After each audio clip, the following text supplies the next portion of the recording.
Welcome back inside the Now Morning Show. This morning we're going to tell you about a conference that's happening on the 11th and 12th of February. And to help me do that, let me welcome the President of the Trinidad and Tobago Chamber of Industry and Commerce, Kiran Maharaj. Good morning to you, Kiran. Good morning to you, to all of your viewers, and to your team. I know you guys are up early, so a very special good morning, and thank you for having me here. Not a problem. Thank you for waking up early and joining us as well. We definitely appreciate it. Tell me about Catalyst 2025. What is it exactly? This is a conference designed for the SMEs, in particular SME members. It is essentially going to be a masterclass and a highly interactive event. You know, for a long time, we've been talking about diversification, but you have all kinds of challenges, right? The big world say we're living in a polycrisis. Anything and everything could happen. So how do we deal with it? And the road for SMEs could be a little bit rocky, especially right now. So Catalyst was designed to help them better understand how they can maneuver it. But also, we're going to talk a lot about monetization of two key sectors, the agricultural sector and the orange economy, also deemed to be our creative arts sector, but it encompasses many other things. And SMEs typically have a challenge with access to capital, especially small businesses. So this room is going to be an environment where they can learn from all of the experts. We have 17 speakers on one day, 19 on the second day. And these are also captains of industry, but people who have expertise outside of Trinidad and Tobago, because we have to understand how we grow our markets outside. And we have to be a little more export focused. So that's what it is. It's about bringing people together to have heightened discussions so they can help strategize for their businesses more effectively. Nice. Tell me what role the government initiatives that exist already are going to play in this conference, if any. Yes, so let me first of all say that our ministers of finance, Honorable Minister Kalmimbe, our Minister of Trade and Industry, Honorable Paula Gopi-Schoon, and we've also invited our Minister of Agriculture. We're hoping he'll be able to make it. But government has several incentives. And I think one of the things that perhaps is not done well or best is how we communicate that to the businesses who can take advantage of them. So at this conference, you will get those insights. Admittedly, sometimes the process can be a little bit slowed. It's not perfect. And that's exactly why we need to have this discussion collaboratively to understand what is working, what's not working, how we could improve it. But let me tell you, there are many, many opportunities and incentives that business people just are unaware of. So we're hoping to get that covered. One of those things is the catalytic fund. Tell me a little bit about the catalytic fund and what role it plays in helping SMEs.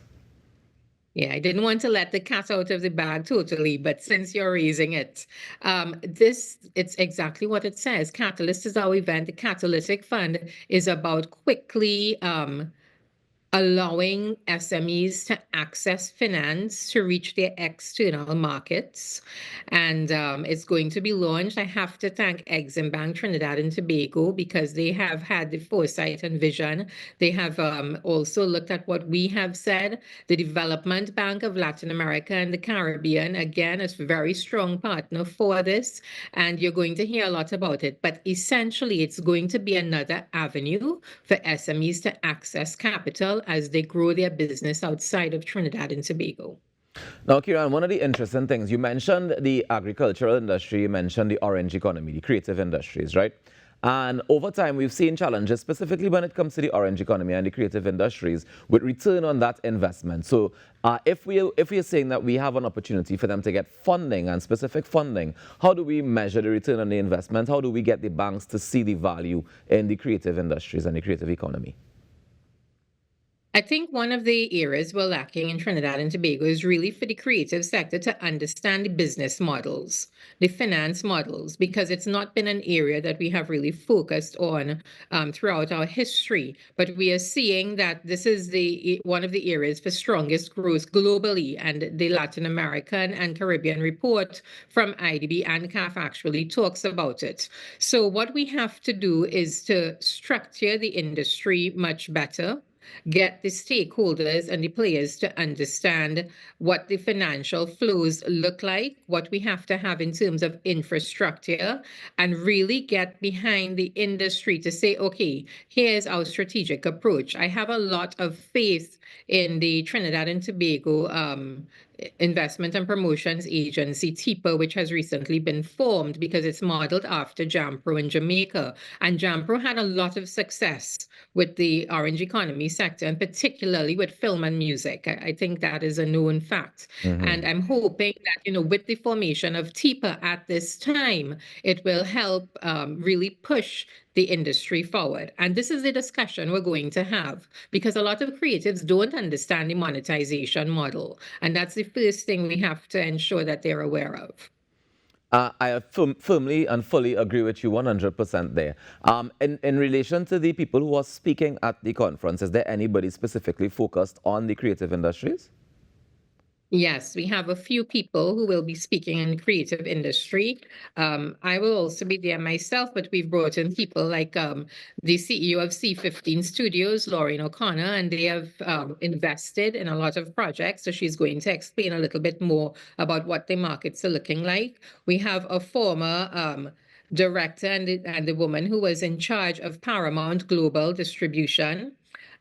We also have the sales agent for the region from MIPCOM, one of the biggest events globally for selling film and television productions.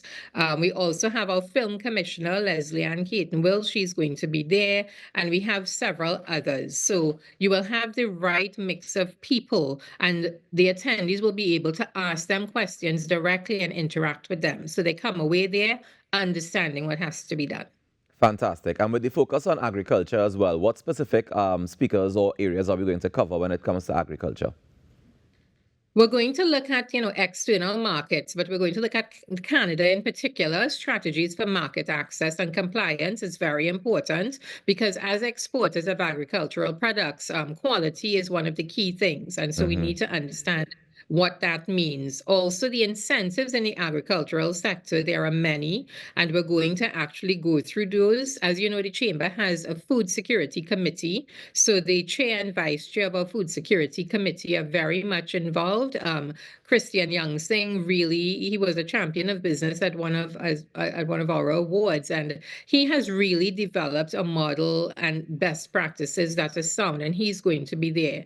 And then we have many other people who are going to talk about, sustainable agriculture, understanding how we compete in the regional and global markets with our agricultural sector. What are the initiatives we have to take internally as businesses, but also at a country level? Now, before we wrap, Kiran, tell me about the SME Pitch Fest and how it can benefit emerging businesses. This is going to be the most exciting part of the two-day conference. Imagine you can come in there, you pitch your idea and business plan, and walk away with a large sum of investment. It's an investment. I'm not going to disclose how much, but all I can tell you is that it could be life-changing. It's like having a small lotto win. And Nice. I think that this is something that we have been missing in our business ecosystem, and it is going to give our entrepreneurs quite a bit of opportunity. And I really have to thank entities too, like Unit Trust Corporation, who's been doing scale up and really pushing our entrepreneurs forward. But when it comes to the Pitch Fest, thank you to Exim Bank, TT again, and to the Development Bank of Latin America and the Caribbean. I have to thank our supporters for making it possible. Outside of Unit Trust Corporation, we have TrinPad and Solace Marketing. We also have, Caribbean Lifestyle Communications, but we have many others who have become involved. But the Pitch Fest is really an opportunity to see your business grow, because you're going to have that capital injection that you're looking for. Definitely. So before we wrap, Kiran, just tell me, well, it's on the 11th and the 12th of February. Tell us where it is and how we can register, and how much does it cost to be a part of it? Yes, so it's on the 11th and 12th. It's at the Chamber of Commerce head office, our building in West Moorings in Columbus Circle. Registration is very, very low for the 2 days. If you're a member, it's 500. If you're a non-member, it's 600. We've kept the price very low, and this is TT dollars, right? We're quoting everything in TT. Nice. And so if you want to register, you can call 637-6966. And you can also email us or go to our website. You can register online, chamber.org.tt. It is going to be fantastic. It's time that we took charge of our destiny, folks. And that's what we're doing as the voice of business. The Trinidad and Tobago Chamber of Industry and Commerce have listened to our SMEs, and we are doing this for you. And I want to thank you again and the crew at TTT for giving us the voice to be able to amplify our message. Not a problem at all. Thank you very much for joining us this morning, Kira, and I wish you all the best. And thank you for this service, because I definitely think it's something that's much needed. So congratulations to you and the team, and I look forward to seeing the results of it as we continue forging on ahead. Thank you. Have a great day, everyone. You as well. Take care. That's Kiran Maharaj, the President of the Trinidad and Tobago Chamber of Industry and Commerce, joining us to tell us about the Catalyst 2025 SME Conference happening on the 11th and 12th of February. We take a quick break and we come back with more on the Now Morning Show. Stay tuned.